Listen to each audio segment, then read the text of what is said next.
Assalomu alaykum. Hurmatli tomoshabinlar va kanalimiz obunachilari. Bugun juda muhim bir mavzuni muhokama qilamiz. Bu har birimizga, ayniqsa keksa avlod vakillariga va ularning oila a'zolariga bevosita taalluqli. Sizning hayotingizga jiddiy ta'sir ko'rsatishi mumkin bo'lgan yangilik haqida gaplashamiz. Pensionerlarga endi nima taqiqlanadi? Sarlavhasi ostida yashiringan bu ma'lumot to'g'ri tushunilsa va unga amal qilinsa, ko'plab muammolarning oldini oladi. Shunday ekan, bugungi videoni oxirigacha diqqat bilan tomosha qiling. Bu ma'lumot har bir pensioner uchun, har bir oila uchun o'ta muhim. Shuning uchun hoziroq kanalimizga obuna bo'lib, videoga like bosishni unutmang. Bu bizga bunday muhim ma'lumotlarni ko'proq odamlarga yetkazishga yordam beradi. Keling, mavzuning mohiyatiga chuqurroq kiraylik. Oldin qanday edi va hozir nima o'zgardi? Ancha vaqtdan beri amalda bo'lgan tartibga ko'ra, pensiya yoshiga yetgan fuqarolarimiz, ya'ni pensionerlar agar xohish bildirishsa, nafaqat pensiya olishlari, balki ish faoliyatini davom ettirishlari ham mumkin edi. Ko'pchilik pensionerlarimiz pensiya olish bilan birga ish haqi ham olib, oila byudjetiga qo'shimcha daromad keltirishar edi. Bu albatta ularning turmush farovonligini oshirishga xizmat qilardi. Masalan, birorta keksa o'qituvchi pensiyaga chiqqach ham maktabda dars berishda davom etishi yoki biror muhandis konsultant sifatida ishlashi mumkin edi. Bunday hollarda qoida tariqasida ularning pensiyalari to'liq to'lanardi. Bu tartib ko'pchilik uchun odatiy hol edi va hech qanday cheklovlar yoki hisoblash murakkabliklari yo'q edi. Pensiya jamg'armasi yoki tegishli davlat idoralariga qo'shimcha ish haqini doimiy ravishda hisobot berish kabi majburiyatlar ham yo'q edi. Muhimi, odam pensiya yoshiga yetib pensiya olardi va agar ishlasa qo'shimcha daromadga ega bo'lardi. Bu tizim juda oddiy va tushunarli edi. Endilikda esa ushbu tartibda jiddiy o'zgarishlar yuz berdi. Ya'ni hozirgi kunda shunday holatlar yuzaga kelmoqdaki, ba'zi bir toifadagi pensiya haqi olishga pensionerlarga to'liq miqdorda ham pensiya, ham ish haqi qilib aytganda bu to'liq kiritilmoqda. Balki bir vaqtning o'zida ham pensiya, ham ish haqi yoki boshqa turdagi daromad olishda ma'lum bir cheklovlar yoki pensiyani qayta hisoblash tartiblari joriy etilgan degan ma'noni anglatadi. Taqiqlanadi so'zi bu yerda. Aynan barcha pensionerlarga ish qidirish yoki daromad topish taqiqlangani anglatmaydi. Aksincha, ba'zi holatlarda pensiya to'lov tartibi o'zgarishini bildiradi. Bu o'zgarishlarning asosiy sababi ijtimoiy adolatni ta'minlash va mablag'larni maqsadli taqsimlashdir. Davlat bir tomondan pensionerlarning ish faoliyatini qo'llab-quvvatlashga intiladi. Ikkinchi tomondan esa cheklangan byudjet mablag'larini yanada ehtiyojmand qatlamlarga yo'naltirishga harakat qiladi. Bu o'zgarishlar natijasida endi ba'zi ishlayotgan pensionerlarning pensiyalari ularning ish haqi miqdoriga qarab to'liq miqdorda to'lanmasligi yoki qayta hisoblanishi mumkin. Ayniqsa davlat byudjetidan moliyalashtiriladigan tashkilotlarda ishlayotgan pensionerlarga nisbatan bu qoidalar amal qilishi ehtimoli yuqori. Endi esa eng muhim qismga o'tamiz. Bu qoidalar kimlarga taalluqli va kimlar xavotir olmasligi kerak? Bu o'zgarishlarni bilish har bir pensioner uchun zarurdir. Asosan yangi tartib quyidagi toifalarga ta'sir qiladi. Birinchidan, davlat byudjetidan moliyalashtiriladigan tashkilotlarda faoliyatini davom ettirayotgan pensionerlar. Agar siz pensiyaga chiqqan bo'lsangiz va davlat muassasasida, masalan, maktab, kasalxona, universitet, davlat idorasi va hokazo ishlayotgan bo'lsangiz, demak, bu sizga bevosita tegishli. Ilgari siz ham pensiya, ham ish haqini to'liq olishingiz mumkin edi. Yangi qoidalar esa bunday holatda sizning pensiya miqdorini qayta ko'rib chiqishni nazarda tutadi. Pensiya jamg'armasi tomonidan belgilangan tartibga ko'ra, sizning ish haqingiz ma'lum bir chegaradan oshsa, pensiyaning to'liq miqdorini olishingiz cheklanishi mumkin. Bu shuni anglatadiki, siz baribir pensiya ham, ish haqi ham olasiz, lekin pensiyaning ma'lum bir qismi to'xtatilishi yoki kamaytirilishi ehtimoli bor. Misol tariqasida tasavvur qiling, 7 yoshli professor Alisher aka.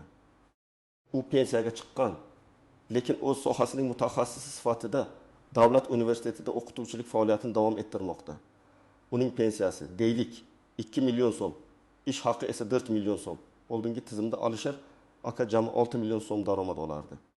Yangi qoidalar kuchga kirgandan so'ng uning ish haqi ma'lum bir darajadan yuqori bo'lgani uchun pensiyasining bir qismi, masalan, ayrim foizi to'lanmasligi mumkin. Natijada u 4 million so'm ish haqi va 20 million so'm pensiya oladi. Jami 5 million so'm. bu Alisher akaning umumiy daromadining kamayishiga olib keladi. Bu qoidalarni joriy etishdan maqsad davlat byudjeti mablag'larini yanada adolatli taqsimlash. Chunki xuddi shu professorning o'rniga balki yoshroq va ishga ehtiyojmandroq mutaxassisni ishga olish imkoniyati tug'ilishi mumkin. Ikkinchidan, xususiy sektorda ishlayotgan pensionerlar uchun ham ma'lum sharoitlar mavjud. Agar siz xususiy korxona yoki tashkilotda ishlayotgan bo'lsangiz, pensiya to'lovi tartibi davlat sektoridagi kabi keskin o'zgarishlarga duch kelmasligi mumkin.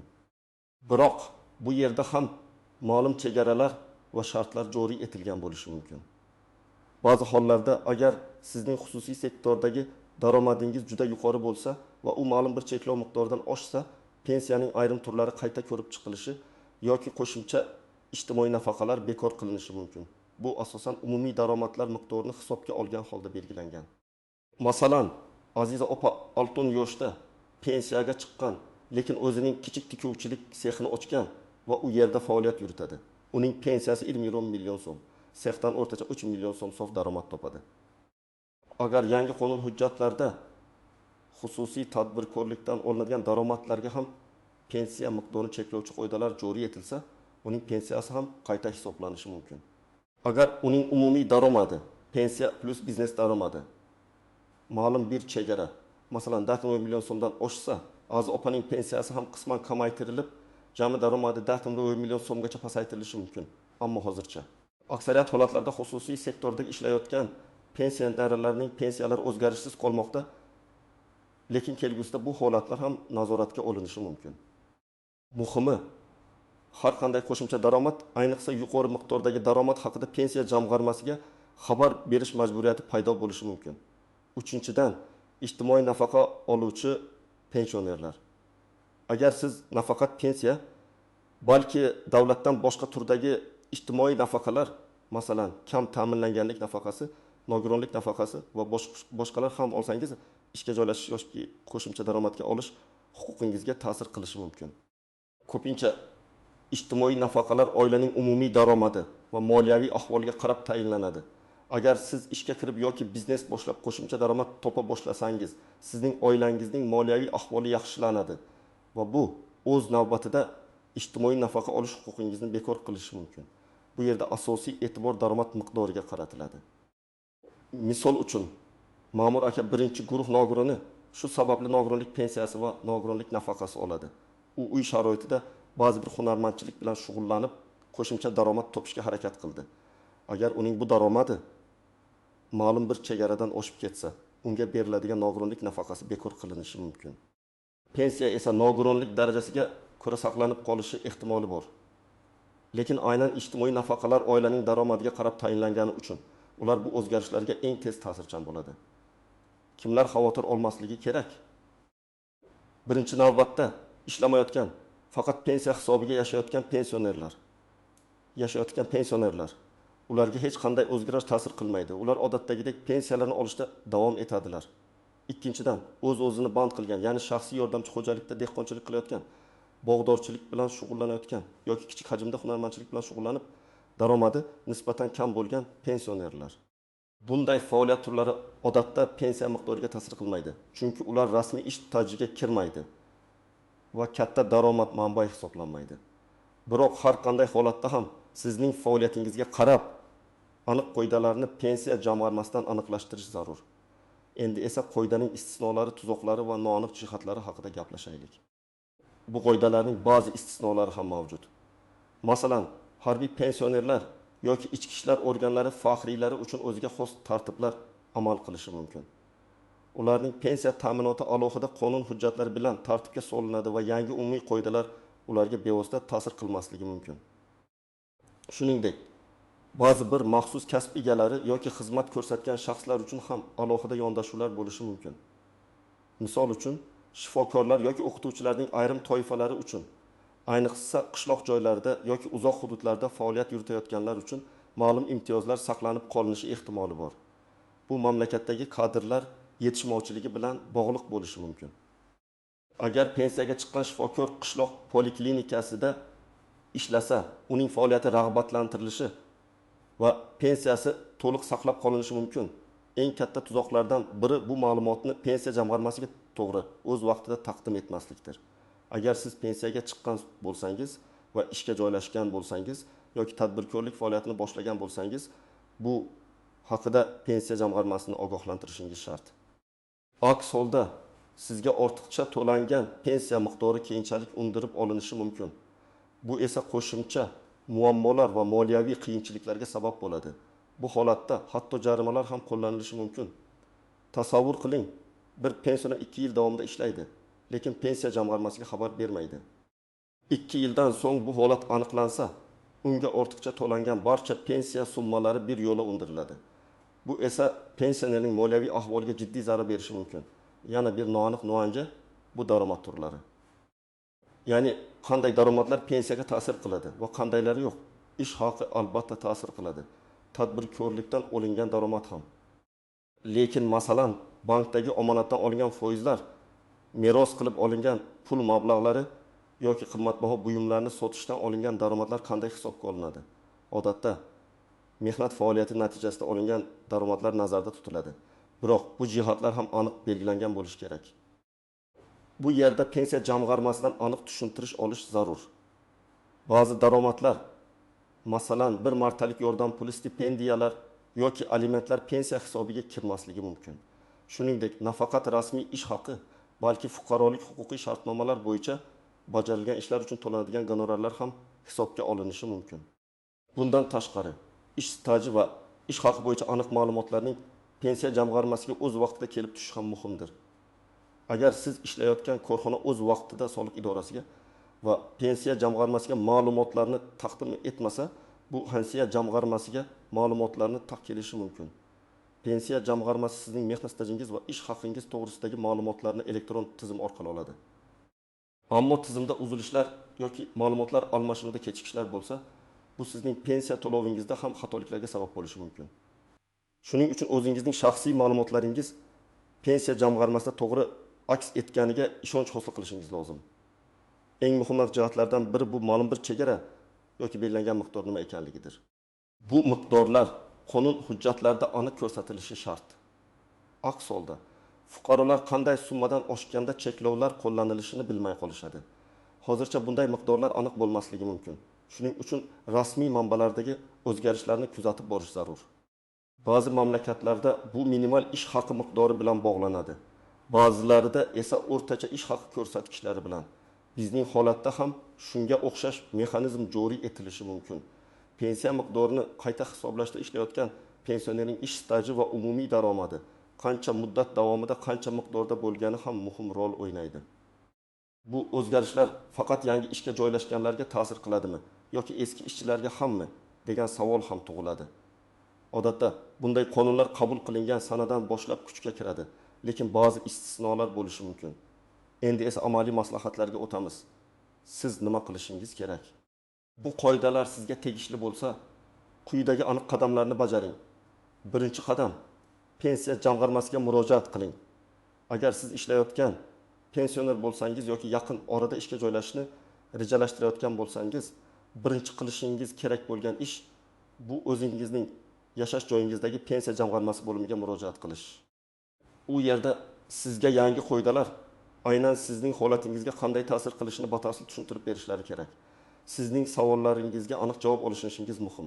Masalan, siz men davlat tashkilotida ishlayman. Maoshim so'm, pensiyam so'm. Pensiyam qanday hisoblanadi? Yoki men xususiy korxonada ishlayman. Maoshim so'm. Pensiya to'lovlarida o'zgarish bo'ladimi? Kabi savollar bilan murojaat qilishingiz mumkin. Pensiya jamg'armasi mutaxassisi sizga tegishli normativ hujjatlarni ko'rsatib, tushuntirish berishi shart. Ular sizning shaxsiy holatingiz bo'yicha aniq ma'lumot berishi lozim.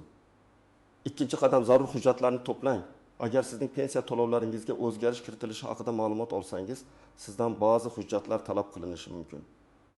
Bu asosan mehnat daftarchasi yoki elektron mehnat daftarchasidan ko'chirma, ish joyidan ma'lumotnoma, ish haq lavozimi, ishga kirgan sana ko'rsatilgan holda, shaxsiy pasportingiz nusxasi va boshqa zarur bo'lishi mumkin bo'lgan hujjatlar. Pensiya jamg'armasidan aynan qaysi hujjatlar kerakligini aniqlab oling. Agar siz tadbirkor bo'lsangiz, tadbirkorlik faoliyatingizni tasdiqlovchi hujjatlar va daromadlaringiz haqidagi ma'lumotnomalar talab qilinishi mumkin. Barcha hujjatlarning aslini va nusxalarini tayyorlab qo'ying. 3-qadam. Ariza yoki xabarnoma yozing. Ba'zi hollarda ishga joylashganingiz yoki daromadli faoliyat boshlaganingiz haqida pensiya jamg'armasiga rasmiy ariza yoki xabarnoma yozishingiz talab etilishi mumkin. Bu ayniqsa sizning pensiya to'lovlaringizni qayta hisoblash zarur bo'lganda muhim. Arazida o'z ism-sharifingiz, pasport ma'lumotlaringiz, pensiya guvohnomasi raqamingiz, ish joyingizning nomi, lavozimi, ish haqi miqdori va ishga kirgan sanangizni aniq ko'rsatishingiz lozim. Ariza nusxasini o'zingizda saqlab qoling va qabul qilganlik to'g'risida belgi qo'yishlarini so'rang. Bu kelgusida yuzaga kelishi mumkin bo'lgan har qanday tushunmovchiliklarning oldini oladi. 4-qadam. Ma'lumotlarni o'z vaqtida yangilang. Agar sizning ish joyingiz yoki ish haqingizda o'zgarishlar bo'lsa, bu haqida pensiya jamg'armasiga darhol xabar bering. Masalan, siz ishdan bo'shatilsangiz yoki yangi ishga o'tsangiz yoki maoshingiz sezilarli darajada o'zgarsa, pensiya jamg'armasini ogohlantirishga majbursiz. Bu sizga ortiqcha pensiya to'lovi undirilishidan yoki pensiya to'lovlarida uzilishlar bo'lishidan saqlaydi. Har qanday muhim o'zgarish yuz berganda darhol pensiya jamg'armasiga murojaat qilish odatini shakllantiring. 5-qadam. Maslahat oling va huquqiy bilimlaringizni oshiring. Agar sizda biron bir noaniqlik yoki tushunmovchilik bo'lsa, doimo pensiya jamg'armasining mutaxassislaridan yoki ijtimoiy himoya bo'yicha yuristlardan maslahat oling. Pensiya ta'minoti bo'yicha qonun hujjatlari doimiy ravishda o'zgarib turishi mumkin. Shuning uchun rasmiy manbalardagi yangiliklarni kuzatib boring. Onlayn portallar, hukumatning rasmiy veb-saytlari va ishonchli yangilik manbalaridan foydalaning. Hurmatli tomoshabinlar, bugun biz pensionerlarga tegishli bo'lgan muhim o'zgarishlar va cheklovlar haqida batafsil gaplashdik. E'tibor bergan bo'lsangiz, bu to'liq taqiq emas, balki ishlayotgan pensionerlar uchun pensiya to'lovlarining qayta hisoblash tartibini o'zgartirishdir. Bu o'zgarishlar ba'zi toifadagi fuqarolarimizning daromadiga sezilarli ta'sir ko'rsatishi mumkin. Shuning uchun har bir pensioner yoki pensioner bo'lish arafasida turgan fuqaro bu ma'lumotlarni diqqat bilan o'rganishi va tegishli choralar ko'rishi zarur. Yana bir bor takrorlayman, agar siz ishlayotgan pensioner bo'lsangiz, pensiya jamg'armasiga murojaat qilib, o'z holatingizni aniqlashtirishni unutmang. Bu kelajakda yuzaga kelishi mumkin bo'lgan muammolarning oldini oladi. Sizning huquqlaringiz va majburiyatlaringizni bilish bu har qanday fuqaro uchun zarurdir. Bugungi videoda berilgan ma'lumotlar siz uchun foydali bo'ldi degan umiddaman. Bu mavzu bo'yicha sizning qanday fikrlaringiz bor? Sizningcha bu o'zgarishlar adolatlimi? O'z tajribangiz yoki fikrlaringizni izohlarda yozib qoldiring. Ularni o'qib chiqish biz uchun ham, boshqa tomoshabinlar uchun ham foydali bo'ladi. Videoni yoqtirgan bo'lsangiz, like bosing va kanalimizga obuna bo'lishni unutmang. Kelgusi videolarda yana ko'rishguncha sog' bo'ling.